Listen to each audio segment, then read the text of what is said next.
warm namaskar. It is a delight and an honor to be here with you. Thank you for joining us, and thank you everyone for staying in the room, which is wonderful. I have to say it's lovely seeing the snow, because often I suffer more from the cold in these events than the heat with the air conditioning, so this is actually appropriate rather than a sea. I'm delighted to be here with you all today. I'm delighted to be back in India. My family is from India, so I'm an Indian daughter. And it's lovely to be back in Goa, so thank you very much to everyone who's here and for being with us. I carry with me the warmest regards from the Secretary General of the United Nations World Tourism Organization, now UN Tourism, Zurab Bololikashvili, who was here with us last year for one of the G20 meetings focusing purely on tourism. So it's a delight to be back. He sends his warmest regards. And I'm very excited to be here, but I do so with enormous thanks.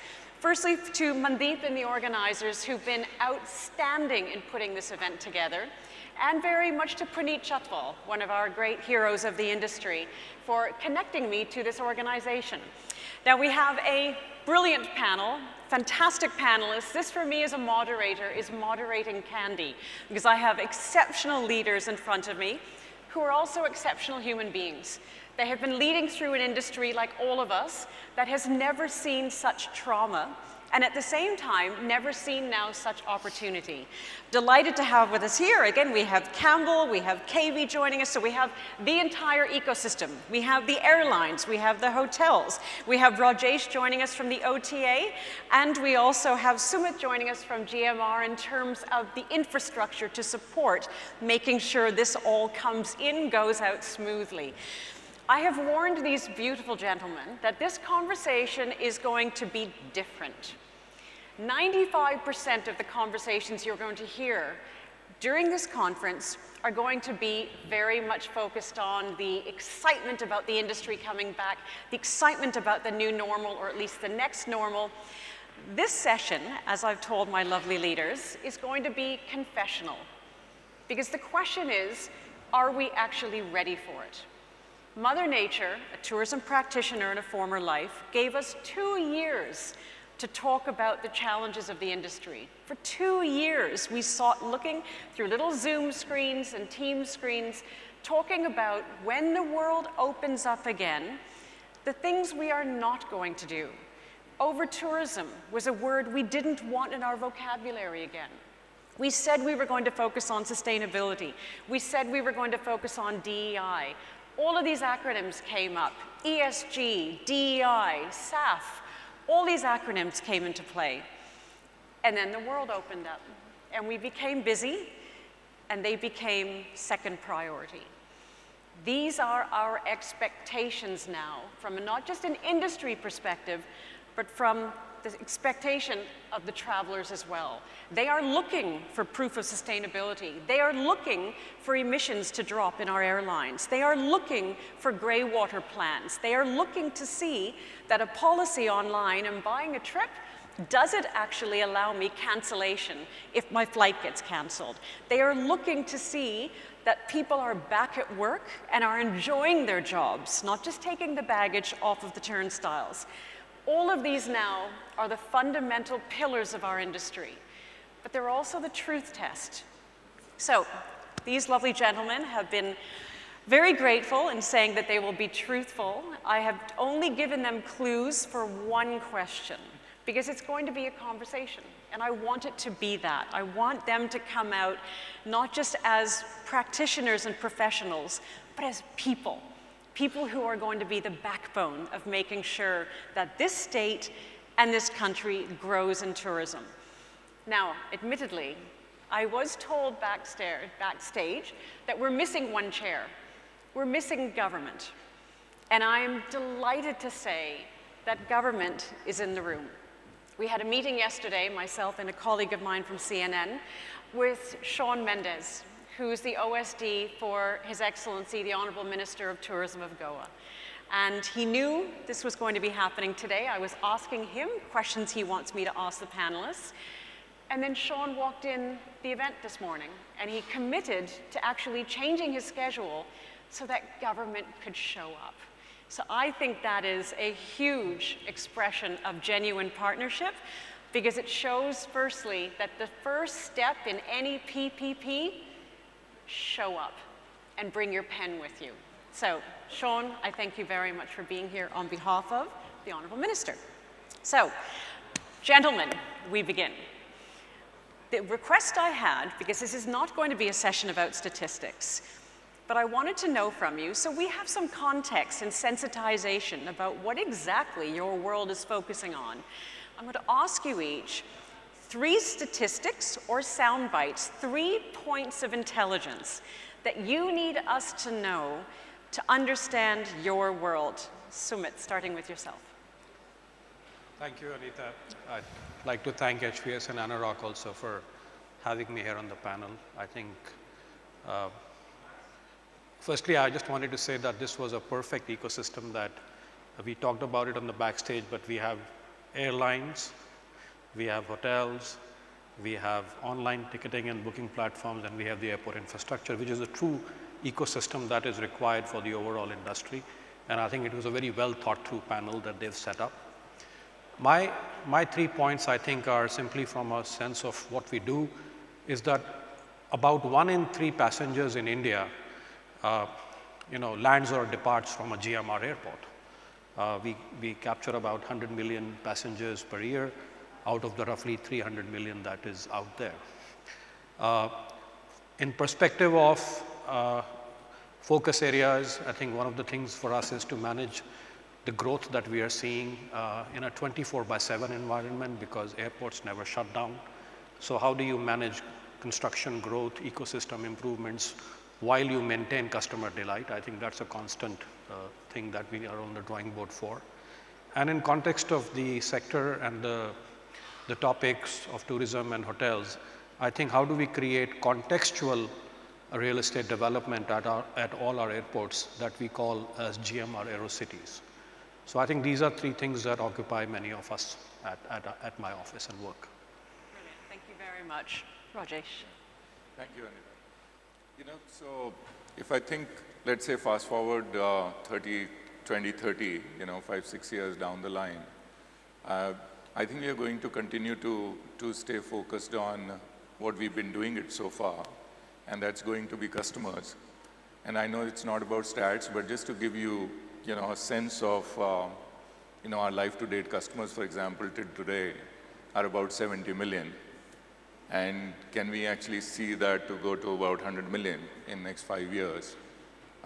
Because what that does is that everything else falls in place. All your financial metrics, whether it's a market share or it's a market cap or it's the revenue growth or the profitability, etc., everything sort of falls in place. So that will be one. So stay focused on what is that you need to continue to keep doing to improve the experience for the customers. I think the second one is also going to be technology, which is again, the focus area has always been over the years. The travel company may be later, but the technology company may be first. So it has always been tech first and will continue to be tech first, because there's tremendous amount of technology. There is cutting edge technology coming in, and the next level of technologies are coming in, which can tremendously benefit this whole industry. And we will do our bit to be able to support on that front. And last but not the least, the important point that you touched upon, which I think we are all guilty of not paying too much attention to. On one side, we are in the travel business, so, because of the business perspective, you will continue to keep focusing on growth, which effectively means that you will have to also focus or double down on sustainability. And through our MakeMyTrip Foundation initiative, we will also we would want to double down on also our initiatives and whatever we can do to, sort of make more investments and contribute towards sustainability as well. So those would be the 3 things I would say. Thank you very much. Maybe. Thanks, Anita. I'd like to go back to the very context you were explaining. I think we need to take into account what happened to all of us during the pandemic period and immediately after that. I think we need to understand what happened to us, why it happened to us, that everybody knows, and what have we learned out of that. I think first of all, I think we need to understand that why haven't got what we need to get. You rightly pointed out, you know, we needed to have another chair, and we have the audience. They are going to convey our message to the right people. I feel what travel and tourism and hospitality can do, the key components why we have suffered and why we haven't got our prominent place is that we have not been able to raise the level of understanding what hospitality, travel and tourism can do. I mean, look at our own domestic market. I mean, 21, it was 677 million people who traveled, and which in next 2 years is going to move to 1.5 billion people. Although we have decided not to talk about stats, but I think we need to understand what can be done. I think we need to stay focused on talking about what kind of contribution we have to the GDP and what can we do for the economy of this country. Second is, what kind of jobs are we going to create? I mean, if we are talking today that we, in next 5 years, go to on offering about 58 million jobs, I mean, what can that mean to a country? I think that's one. Then we have to, what Rajesh said is absolutely correct. I think technology is going to change our world. We need to focus on that. We need to understand the ground realities of what and where we are and what we need to do. We can't go to the olden ways of how we used to operate and understand what the need would be after 5 years. I was talking to a colleague of mine a couple of days back. The whole of India has 165,000 branded rooms. It ranges between HVS and other agencies who talk about it, that India has only 165,000 branded rooms. The state of New York has more rooms than the whole of India has. You can understand what potential we have. The last but not the least, we have to acknowledge what is the potential of our tier 2, tier 3, and tier 4 towns. 50% of our GDP is going to come and going to continue to come from these towns. What are we doing there? And how interdependent we need to be on each other. I mean, we build an airport. If there are no hotels around it and there is no connectivity, we don't know how to survive.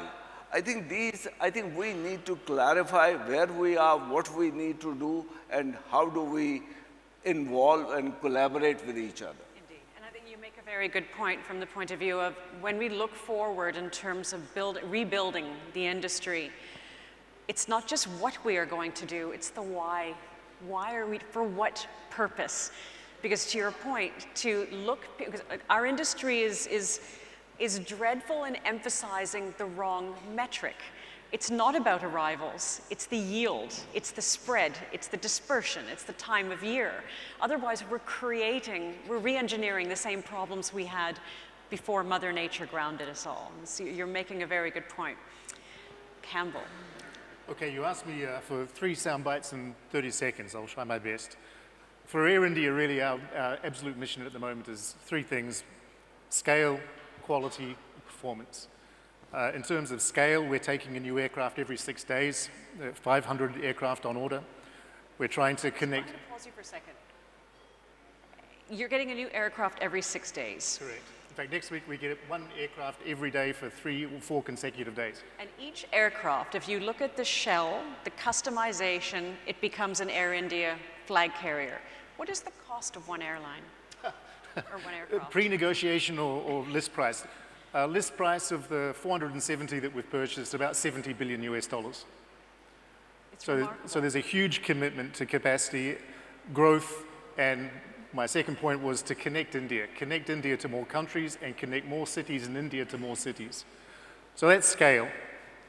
The second obviously is quality. Improved interior product, improved entertainment, improved seats, improved service, improved technology, improved experience.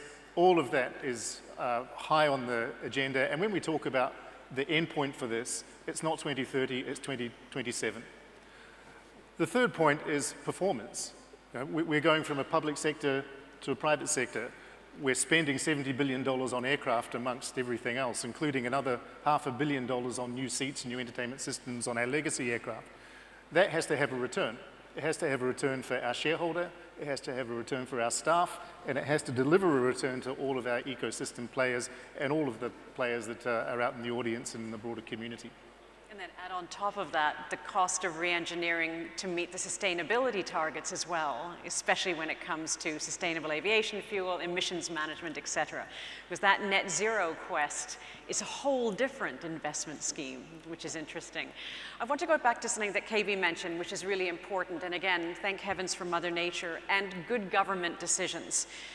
Domestic tourism was always a poor cousin. It was always for people who couldn't afford to go overseas. And then the world shut down. And slowly, slowly, governments opened up the borders and the skies again domestically. And it's magnificent to see how the baseline around the world of countries, the baseline is increased because domestic tourism growth is now being married with international tourism recovery, which is an important point. So we have the scene set. The topic of this panel itself, how ready are we for 2030? By implication, the fact that it's on the agenda means there's a little whisper of, maybe not. I'm going to give you 30 seconds. I'm holding you to 30 seconds, KB. I'm sorry, there's a little bass which they need to correct. I couldn't hear the last. Reverberation of sound.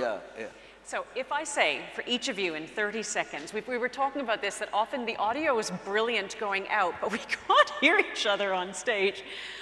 30 seconds. Your answer to the question, are we ready? Yes or no? And why the answer? 30-second challenge, KB. I don't think we are ready.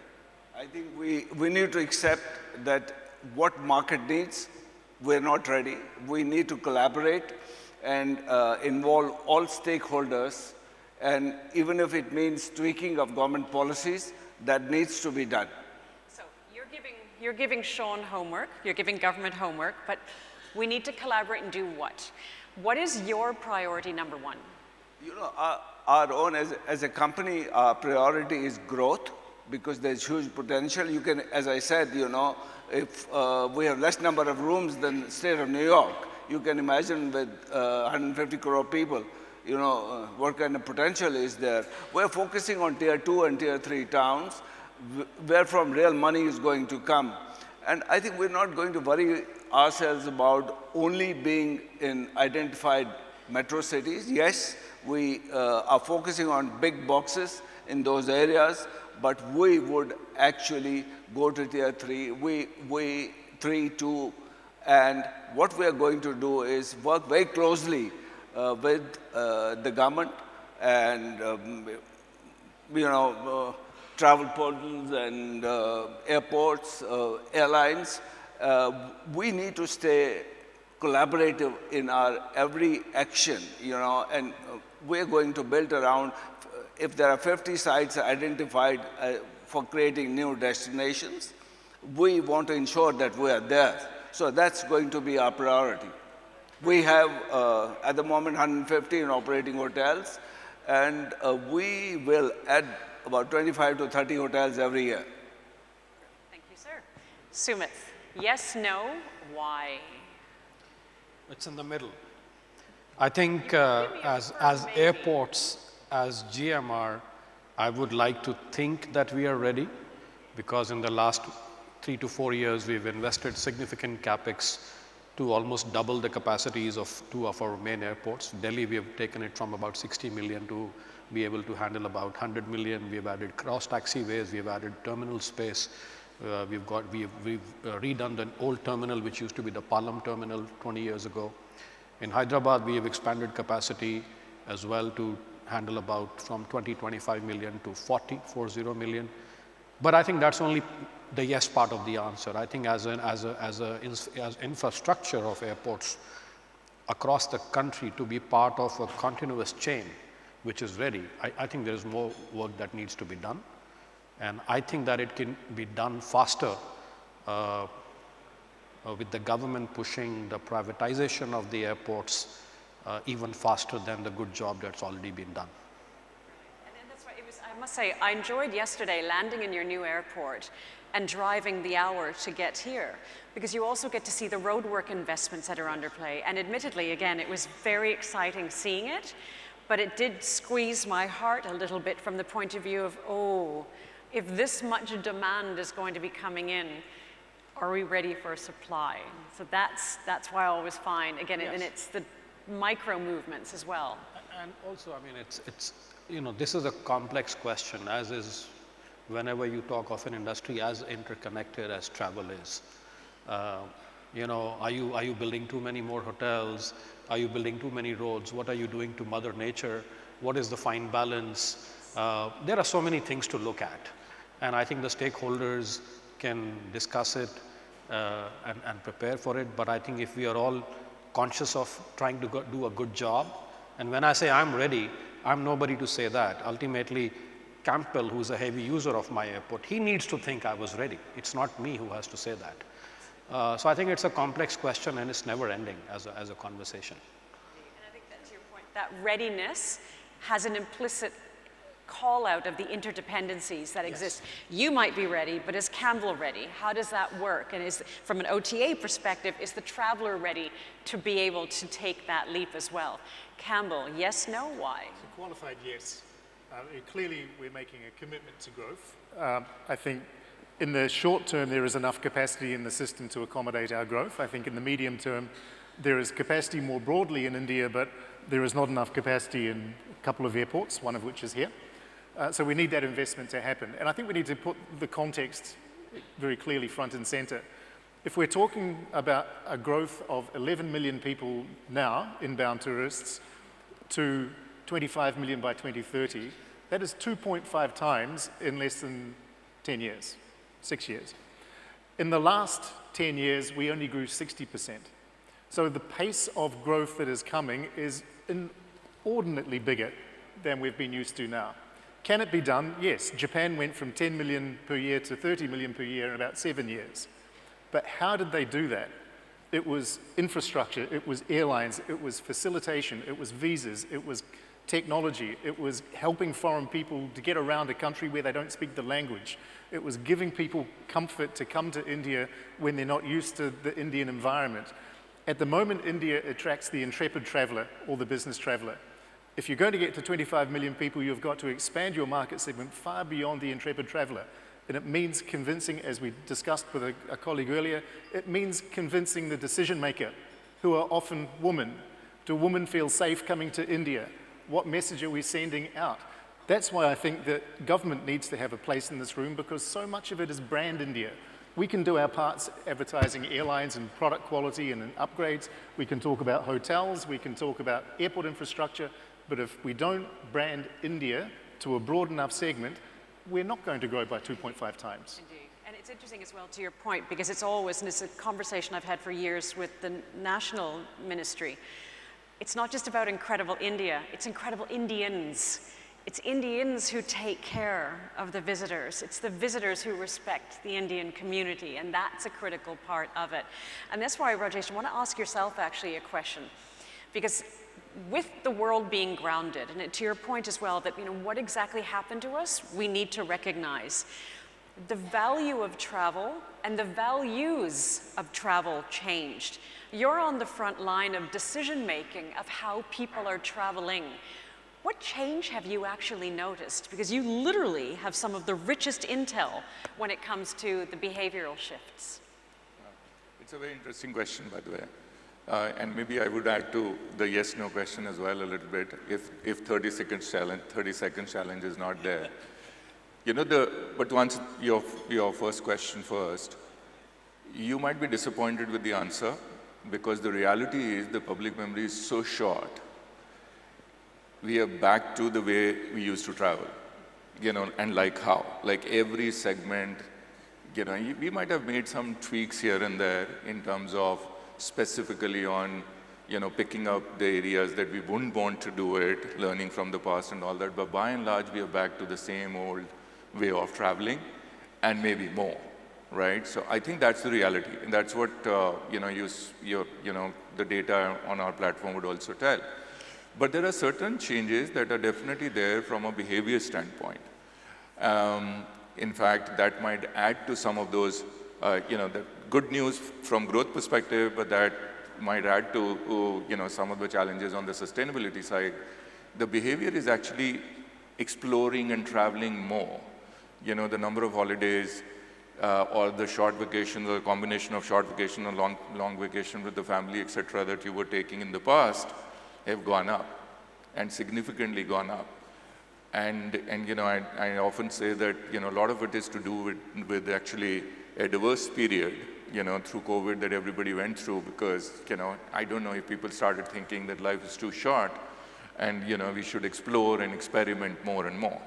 And more so, the younger population, the millennials and the Gen Z. We have about 60% or over 60% of our population is under 35.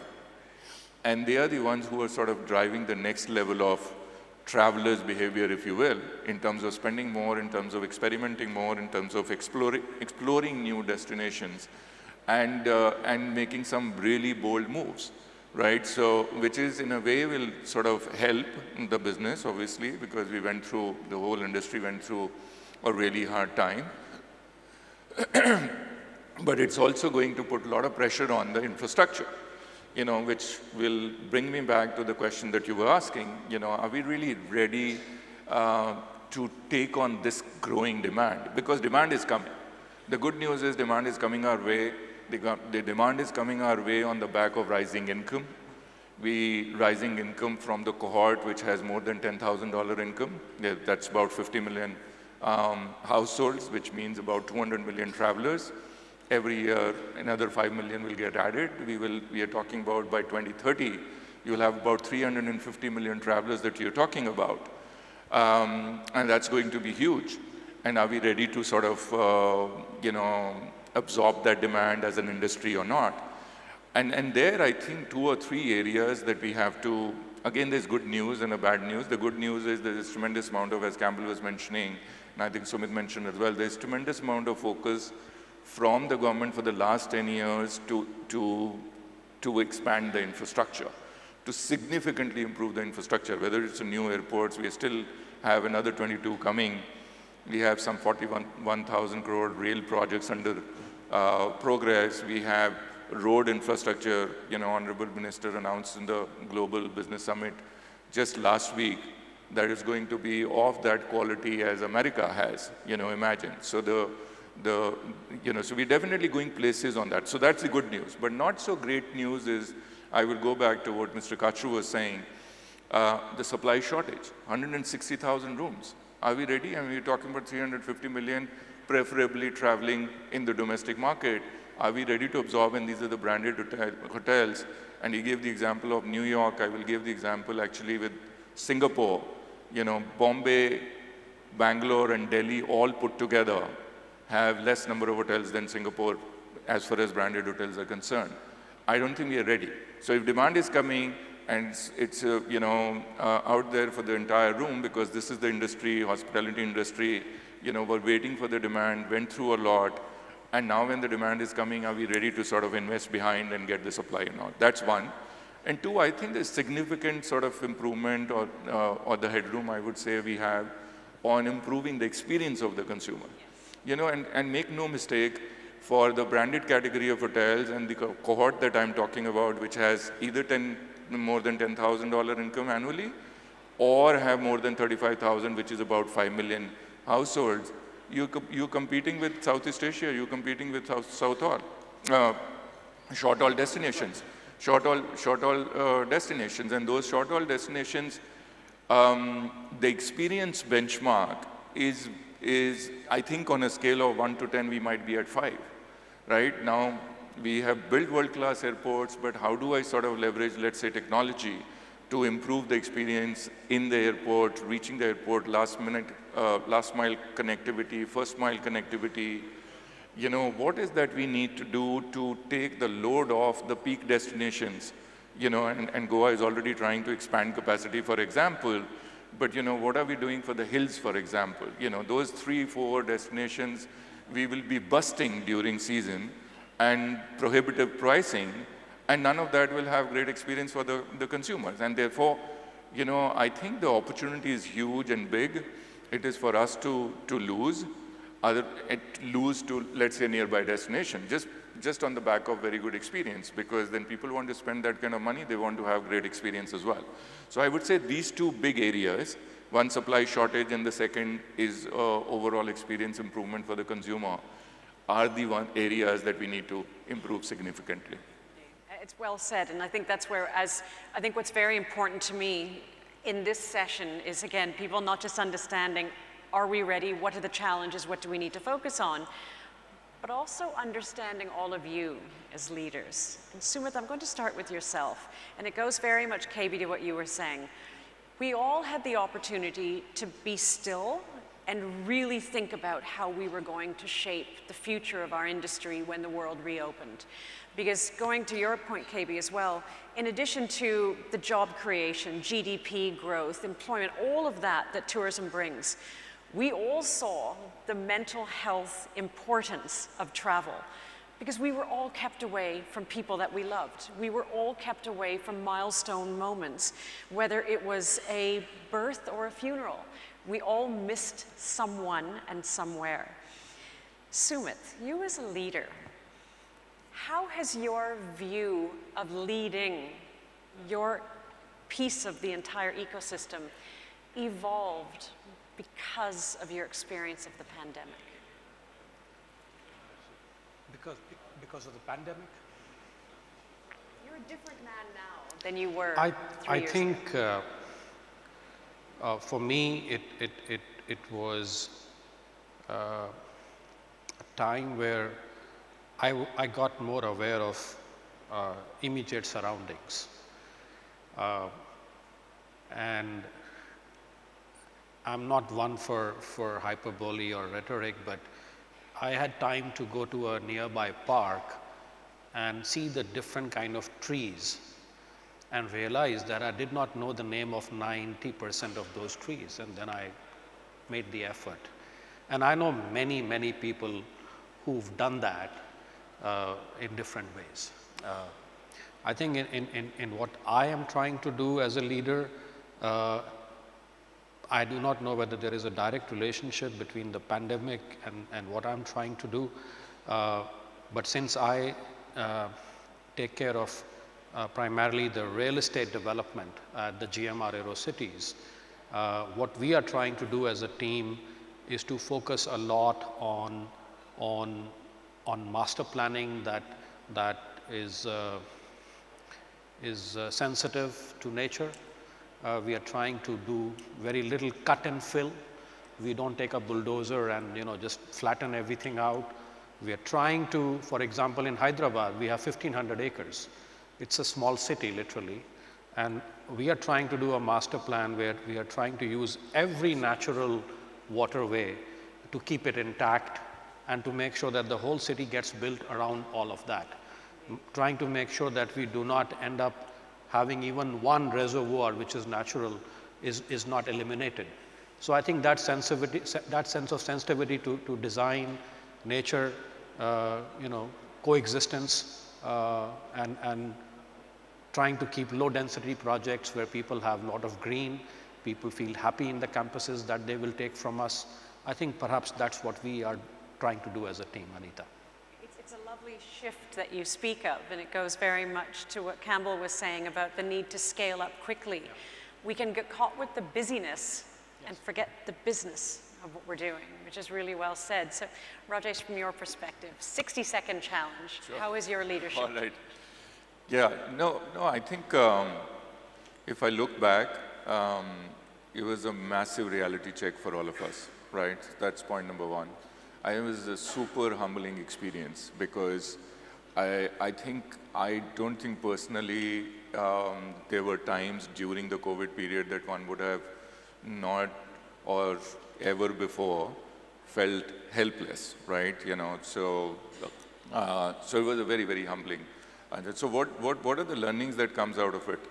I think, you know, I would second what Sumit was trying to say, that you've got to be, you know, maybe we learned to be more and more sensitive about whether it is nature or people, I would say, right? You know, and see what is that you can, as leader in the organization, do to make sure that you know, you provide an environment which is, you know, there may be pressure. There's a lot of pressure in all our lives because there's huge amount of action, and you know, and action is welcome right now because you've come out of a very, very low period. And therefore, there is bound to be more and more action. So if there is action, there's going to be pressure. Can we make sure that it doesn't really get to stress levels? And what is that you could possibly do to do it? You know, and then we focus on few things to create the environment, give the flexibility, give freedom for people to be able to, you know, sort of operate the way they want to operate, and enough flexibility if there are any health conditions at home or personally. You know, and you made a very, very good point on the mental health side of it as well. And, you know, we've taken few initiatives also to create a lot more awareness, you know, getting in actually, and typically if you go back in history, a lot of the organization will take care of the physical health, you know, or make interventions to address some of the physical health situations. We've been just realizing, and this actually happened only post-COVID, where, you know, we said, no, mental health is also very, very important, and therefore can we just create a lot more awareness? And, you know, and we were absolutely surprised to know that the lack of awareness that exists. And, you know, and there's also inhibition for people to be able to come up and talk about it. So you know, do whatever it takes to be a lot more sensitive, you know, caring for people while you keep doing your business. That's how you would want to operate. Thank you very much. KV, same challenge, 60 seconds. I'm going to keep it short. Me and my wife went through a very difficult period, and quite a lot of people thought, including a friend doctor who was attending on me, he said, I really don't know whether your wife will come back from ICU. So what really is important is not what to expect of others, it is what you can do for others. I think that's one key learning. Second is, I think it has made all of us realize what is happening to our Mother Earth. Are we doing something for them? There are less privileged people. Are we doing something for them? Are we only thinking about ourselves and business? I think we owe something to each other. We owe something to our people. And I think HR departments of all our companies have dynamically changed of what should be done. Indeed. Thank you very much. Campbell. Hard to follow that answer, but I was running an airline during COVID, and clearly we were absolutely at the epicenter. Humility, empathy, I think, were things personally I took away. I think from a leadership perspective, it really just emphasized the value of communication, particularly to cabin crew and pilots who were grounded and didn't see a future in their careers. But from a business leadership perspective, it really gave focus, because you know, the airline I was running, we were losing $17 a second for 9 months. And that has a way of focusing the mind. And fortunately, we were able to secure funding to ride it through. But because we had the funding, we could focus on how do we get out of this trauma faster than anyone else and ultimately seize the ground that others cannot, because we can get out faster and better. And I think in transitioning to Air India, that is exactly the sort of focus that we've tried to bring to bear on this challenge, because the clock is ticking, time is passing, opportunity is in front of us, and if we don't grab it quickly and successfully, someone else is going to grab it for us. And there's a reason why I asked this question, because it's not just how ready are we as an industry How ready are we in the decisions we make in the next 7 years that are going to shape the next 70 years of what our industry looks like, and as you say, what Mother Nature looks like? I have a special question for you, Campbell, because as much as we talk absolutely about needing to collaborate with government and work effectively and have public-private, you're in a very unique position. And we all tapped in a little bit about it back in the green room. And admittedly, when we were talking about it, I just thought, don't talk anymore, I need this on stage. You are leading a private entity. The airline has come home. This is an Indian flag carrier that Indians are so proud of. And it's for a family that people love. When you took on this role, how has this journey as a CEO, an MD, and the leader been different to the past? Because it's about so much more than just aviation when it comes to Air India and the Tata family. I think it is, I mean, it is unique in world aviation. I think if you just look at the scale of the challenge, the public to private, the quadrupling in size, the merging of 4 airlines into one group, the product upgradation, reputational upgradation, complete technology refresh. You know, all of those things I think the Economist magazine described accurately as it's the Everest of corporate turnarounds. To be doing it in India at this time in India, with all the optimism and growth and opportunity that India has in front of us, you know, it is just incredibly energizing. To do it with the name Air India, that those of us that have been in aviation around the world for a long time, that Air India was always that, you know, the tragedy of the industry that we all felt. Even if we were competitors with Air India, we felt it personally, that it was a travesty that Air India was what it was, and the opportunity to make it better. And then to do it on behalf of the nation, but also on behalf of Tata Group, you know, having been founded by JRD, but more so because of the philosophy and the behavior of the way the Tatas go about business, and the fact that ultimately the success of this business results in industrialization, it results in community development, it results in charitable trusts benefiting. I don't think there's a more exciting, rewarding, exciting opportunity in the world. It's interesting because it's very much like when Puneet talks about his role. There's a different level of accountability that cannot not fuel you with a sense of purpose. Gentlemen, 3 minutes. Now, we have the airline on my right, on my left, who's going to keep time on us. So any of you can miss your flight if we go over time. 30-second challenge. We talk about collaboration. We talk about the need to work with government. We have government in the room. He is very clear on what he needs from you. As an example, we need more direct flights into Goa to be able to fulfill the demand requirements and supply that you need to fill in the rooms. 30 seconds. What is your commitment to government, Sumit, to make sure that we are ready for 2030? 30 seconds. I'm sure it's already in the contract. But I think our commitment to all stakeholders, including our government stakeholders, I think necessarily has to be the delight of any stakeholder that uses our airport, whether it's a passenger or whether it's an airline or whether it's anybody else. Brilliant. Thank you very much. Rajesh, government has said they want from you, please allow your platform to be more accountable. So if someone cancels through you, they don't have to go through the hassle of the chase, etc. What do you commit to government as you collectively grow the industry? Absolutely. I would say, you know, more close collaboration, working hand in hand, in terms of just looking at whatever might be the challenge. You know, let's say if we, on our platform, because we serve pretty much the entire ecosystem, we've got a lot of data, we've got a lot of partners, data, etc. as well. You know, if there are any, because see, this is also a very fragmented industry when it comes to hospitality industry or homestays industry, etc. There are different level of challenges that the government also faces in terms of trying to bring some structure and organization around it. And we would love to sort of collaborate, and those are the areas we've already collaborating, but we can accelerate that pace. And whatever else in the spirit of public-private partnership, you know, that government would be looking forward to, we would be very happy to do it.